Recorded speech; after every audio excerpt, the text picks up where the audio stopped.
bonjour à tous. Aujourd'hui on va se retrouver pour la 12e Daily Ops. Alors comme vous pouvez le remarquer, j'ai abandonné le City Scoot et on me retrouve sur mon vélo Peugeot pour refaire du vélo ensemble. Donc je veux bien le préciser, le City Scoot c'était juste un essai, c'était pas du tout quelque chose qui devait durer et donc c'était pas terrible. Je préfère le vélo. Alors cette fois-ci on se retrouve sur mon retour de fac. C'était la semaine dernière, donc ça devait être mercredi soir. Et cette fois-ci, je rentrais de la fac un peu tard, puisque là j'avais eu une réunion qui avait fini à 19h30, 20h, quelque chose comme ça. Donc là, il doit être à peu près 20h quand je prends la route. Le fait qu'il soit plus tard, ça change pas mal de choses. Déjà, on est quasiment à l'heure de pointe est quasiment finie vers 20h. Donc on se retrouve avec beaucoup moins d'automobiles. Et c'est plus agréable de rouler, notamment quand on roule comme moi, souvent un peu sur des itinéraires un peu plus véhiculaires avec moins d'aménagement. Donc là, sur cet itinéraire-là, on va être beaucoup plus sur la route, moins sur des aménagements cyclables, à part au début sur Rivoli. Et je me suis dit que ce serait intéressant de montrer ça. Ouais, je sais. L'entrée dans la piste était pas top. Pas top du tout. Et en fait, cette piste, c'est pas facile d'y entrer quand on arrive par là. Sinon, il faut prendre un feu pour prendre une autre intersection. Donc j'ai essayé de faire comme ça et je me suis rendu compte que c'était pas génial.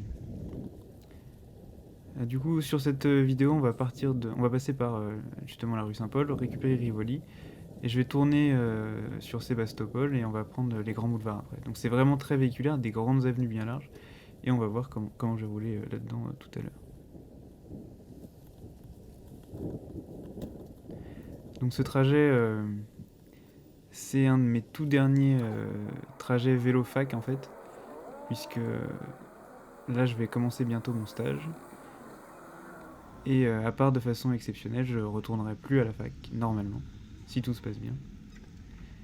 Et donc c'est peut-être un de mes tout derniers trajets sur cet itinéraire-là. C'est quand même un trajet que j'ai fait beaucoup de fois, puisque ça fait 6 ans que je suis à la fac, à cette fac-là, et donc ça fait un peu bizarre de se dire qu'on repassera plus par là. Enfin, j'y repasserai de manière exceptionnelle, mais ce sera plus du tout mon quotidien. Donc ça me rend un peu triste aussi, puisque comme je l'ai dit sur Twitter, je sais pas si tout le monde l'a vu, mon stage il va se dérouler à La Défense, donc c'est beaucoup plus près de chez moi, puisque moi je suis de Courbevoie. Et donc ça me fera 3,6 km de vélo taf aller, donc ça fait à peu près 7 km aller-retour. Alors qu'avant j'avais 11 km aller, 11 km retour. Donc ça va me manquer. Parce que là j'avais mes 45 minutes à peu près de vélo le matin et le soir. Donc ça fait une bonne pause, un bon sas entre le travail et l'université. Entre le travail et la maison. Que je n'aurai plus. Mais du coup je vais avoir plus de temps pour aller faire du cycle sportif. Et là ils étaient vraiment pas géniaux les piétons ce jour-là. J'en ai beaucoup qui ont traversé comme ça. Lui en plus il était sur son téléphone. J'ai rien contre les piétons qui traversent sur les passages piétons en regardant un peu leur téléphone ou quand le feu est vert, il n'y a pas de souci. Le petit bonhomme est vert, mais quand le petit bonhomme est rouge, regarde au moins quoi. Sinon c'est dangereux.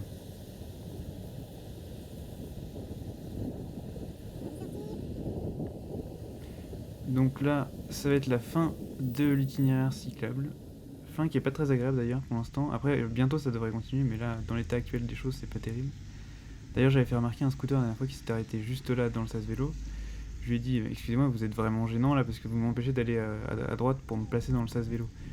Et il voulait pas me croire en fait. Je lui ai montré, je lui ai dit, ici c'est le sas vélo, de là à là, et vous devez vous arrêter avant. Et il voulait pas me croire. J'ai lâché l'affaire, hein. J'allais pas me battre avec lui pour juste pour ça. Ça me fait plaisir.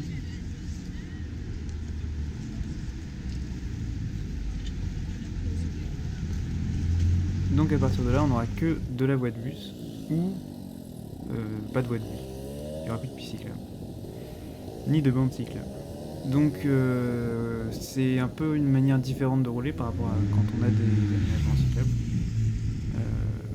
J'ai entendu dire par beaucoup de gens, et c'est vrai, hein, mais il faut nuancer la chose. Il y a beaucoup de personnes qui disent la vitesse, c'est la sécurité.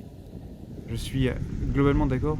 Quand on roule comme ça en véhiculaire, il faut rouler assez vite pour rouler avec le flot de voiture. J'ai roulé avec des gens qui roulent beaucoup moins vite que moi, ou des gens, quand je roule moins vite, ça m'arrive aussi d'avoir par exemple le vélo très chargé, on roule pas à la même vitesse. Et donc si on roule on va dire autour de 15 km/h, on n'est pas dans le flot de véhicule, on se fera doubler tout le temps, on se fait doubler, en plus le différentiel de vitesse est vachement plus important. Et c'est sûr qu'on se sent pas du tout en sécurité. Rouler à 25, 30, voire même 35, 40, voire même 45, ça peut être très agréable, puisque en fait on est comme si on était en voiture, quoi. Personne nous double, on n'a pas besoin de doubler, et on se sent vraiment en sécurité. Après, ça pose d'autres soucis. Moi notamment quand je roule, c'est ce qu'on va voir là, parce que la première partie là je vais pas rouler spécialement vite, mais au bout d'un moment je vais accélérer, et on va voir les problèmes que ça cause. Puisque ce qui se passe, c'est que les automobilistes et surtout aussi les conducteurs de roues motorisées ne se rendent pas du tout compte qu'un vélo, ils ont l'impression qu'un vélo ça roule à 15 km/h de manière générale, et donc ils n'arrivent pas du tout à estimer le fait que je vais arriver à l'intersection plus vite qu'un vélo, enfin que la plupart des gens, que je vais les rattraper, donc ça sert à rien de me doubler, que me doubler pour freiner devant alors que je roule à 40 c'est dangereux en fait. Donc plein de choses comme ça. Là à ma gauche on peut voir un vélo qui était un peu bizarre, donc ça ressemblait à une vieille moto. Il était assez joli, mais par contre il avait pas l'air d'avancer particulièrement bien. Puis ça avait l'air très lourd. Je fais des feux oranges, c'est terrible. Il est toujours pire que moi. Là je me suis arrêté, mais je crois qu'il y a un M12.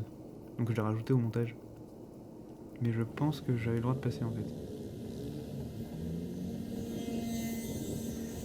Donc les grands boulevards, c'est pas forcément l'endroit le plus cycle friendly. C'est un peu la guerre quand même, on va voir. Et puis en plus il y avait la police là, vous allez voir, ils vont arrêter quelqu'un.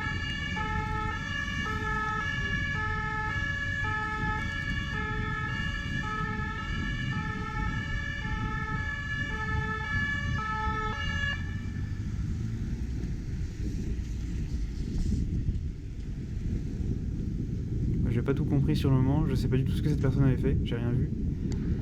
Mais c'est rabattu un peu vivement quand même. Bon, j'ai pas tout compris.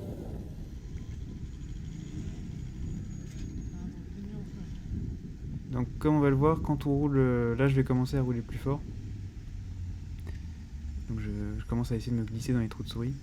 Enfin, je sais pas si c'est vrai pour tout le monde, mais en tout cas pour moi, quand je roule plus fort, je vais avoir tendance à vouloir plus garder ma vitesse en fait, avoir plus envie d'essayer de toujours rouler, de garder mon énergie, donc je vais moins ralentir aux intersections, et donc finalement toute la sécurité que je vais gagner dans les phases où je suis dans le flot de véhicules, cette sécurité je vais la perdre aux intersections, et dès que le trafic va se charger un peu, parce que je vais avoir des réflexes du genre essayer de passer entre deux voitures où c'est serré, je vais essayer de passer là où des scooters m'empêchent de passer, donc je vais les doubler de manière un peu n'importe comment. Donc rouler plus vite, ça change ma façon de conduire. Et moi, ça me met pas forcément en sécurité. Et puis il y a aussi tout bêtement, une chute à 15 km/h, ça n'est pas les mêmes conséquences qu'une chute à 40 km/h. Puis quand il pleut, là on va avoir une illustration, voilà, j'étais autour de 35 à peu près, et puis il me double pour freiner devant, et donc je fais des bêtises du coup.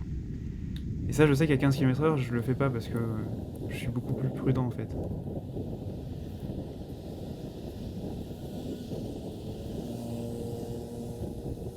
Oui, donc quand on roule à 30-35, le freinage c'est pas la même chose. Là on est sur route mouillée en plus, donc ça glisse.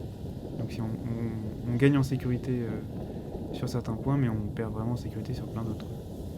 Donc pour moi c'est un peu kiff-kiff, mais je trouve ça aussi très agréable en fait de rouler vite comme ça. C'est assez grisant en fait. On a l'impression de voler sur la chaussée, même sur les pavés. Lui, il était invisible.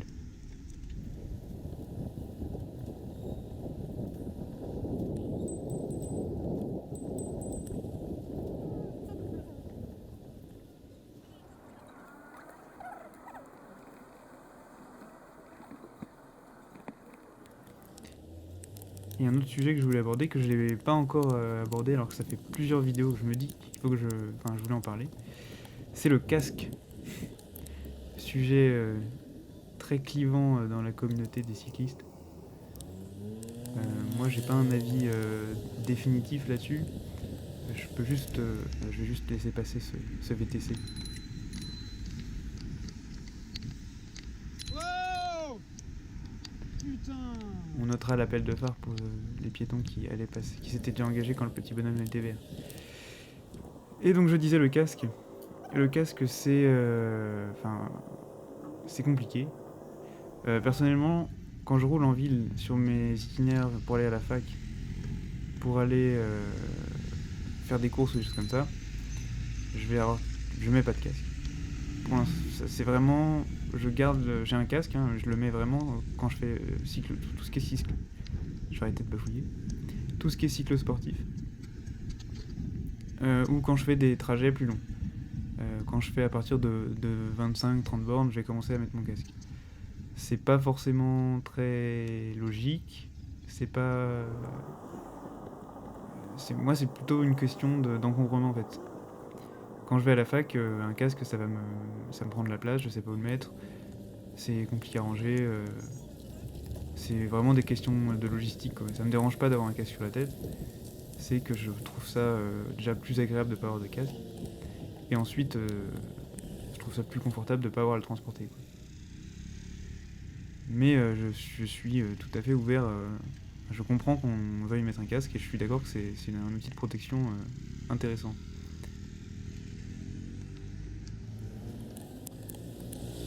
En revanche, je serais vraiment opposé à l'obligation du port du casque. Ça, je pense vraiment que ce serait pas une bonne chose, puisque pour que les vélos soient plus en sécurité, l'idée serait vraiment qu'il y ait plus de vélos. Et rendre obligatoire le port du casque, ça ferait diminuer mécaniquement le nombre de vélos, c'est sûr, c'est des choses qui sont déjà passées dans notre pays. Je crois que c'est notamment en Australie qu'il y a eu des problèmes comme ça. Mais n'empêche que je suis conscient que je devrais mettre plus souvent mon casque, ce serait une bonne idée. Voilà.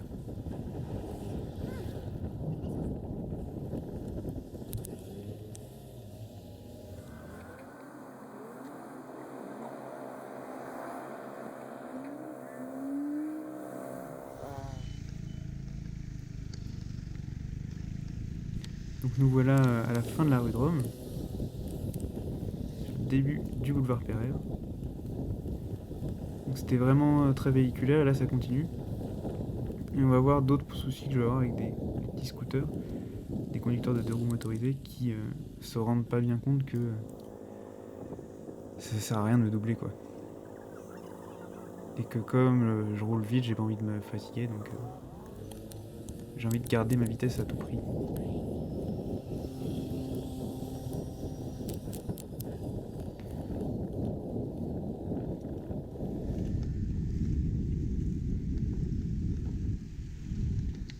Voilà, ça c'est la spéciale, c'est les scooters qui te doublent parce que ça va un peu plus vite que toi quand même quand il y a pas la place.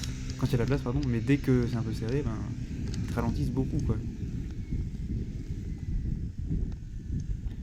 Donc là, ce qui va se passer, c'est assez rigolo.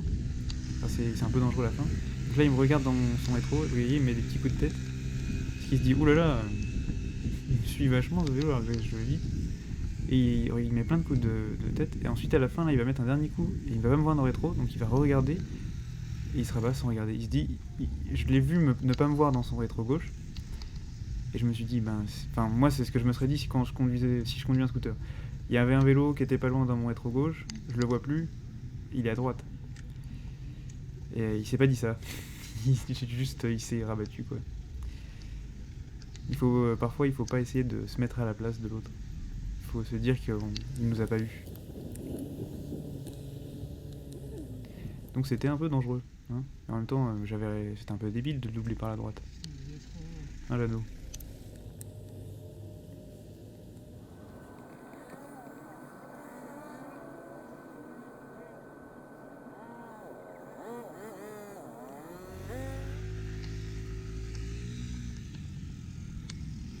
Donc là on est porte d'Asnières et je sais pas si vous avez remarqué dans mes dernières vidéos, mais en tout cas moi je l'ai remarqué vu que je passe par là quand même très souvent.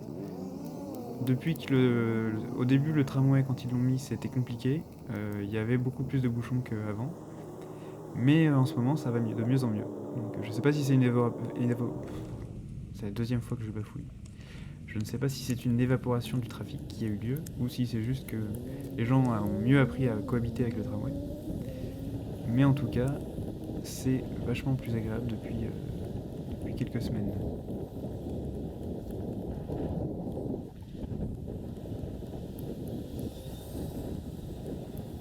Et ça c'est un jour où il pleuvait, il pleuviotait. Il avait plu le matin donc j'avais pris mes habits de pluie. Et le soir là j'avais mis mon pantalon de pluie en regardant le radar météo en me disant je vais me faire flotter dessus. Et finalement, là on le voit, il pleuviote un tout petit peu. Mais le problème c'est que le pantalon de pluie me tenait beaucoup trop chaud, donc finalement l'humidité n'est pas venue de l'extérieur, mais est venue de l'intérieur. Donc je me suis retrouvé trempé, mais c'était de sueur. C'était pas très sympa. Parce que quand il pleut, j'ai pas encore trouvé des habits où j'ai pas un peu chaud. J'ai fait beaucoup de feu orange ce soir-là. C'est aussi un des défauts que j'ai quand je commence à arsouiller un peu plus.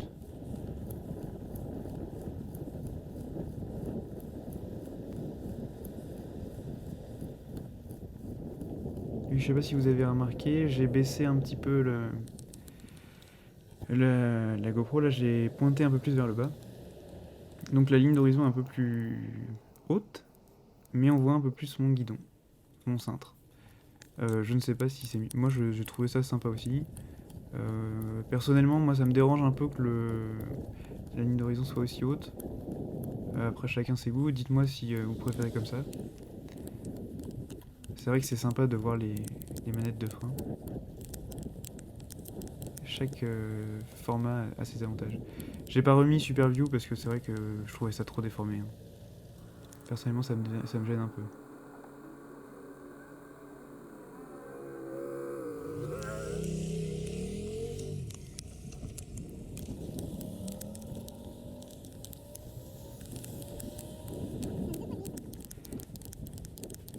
On arrive au pont d'Asnières et on est presque à la maison. Donc je pense, j'ai déjà tourné la prochaine vidéo que je devrais monter pour la semaine prochaine. Si le temps, enfin si je trouve le temps parce que c'est un peu tendu en ce moment. Mais ce sera pas moi qui conduirai. Ce sera une vidéo sur un autre trajet. Je vais pas tout révéler maintenant. Je vais garder un peu de suspense. Et ce sera quelqu'un qui roule beaucoup moins vite. Vous allez voir. Ça devrait être sympathique. Ah oui, dernier petit moment de ce trajet. Là on est sur le double sens cyclable devant la gare d'Asnières et c'est tout le temps comme ça, des voitures garées. Mais là on avait atteint quand même un bon niveau.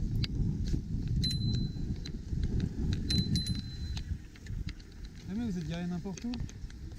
Mais là je lui dis ça parce que il y avait une dame et un monsieur, c'était le monsieur qui conduisait. La dame m'a regardé et m'a fait une... Elle avait vraiment la tête des reproches. Hein. Elle me disait mais qu'est-ce que vous faites? Pourquoi vous venez d'ici?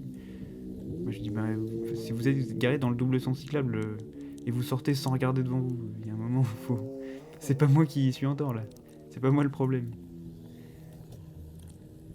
Voilà. Je vais vous mettre le petit relive puisqu'on est quasiment arrivé.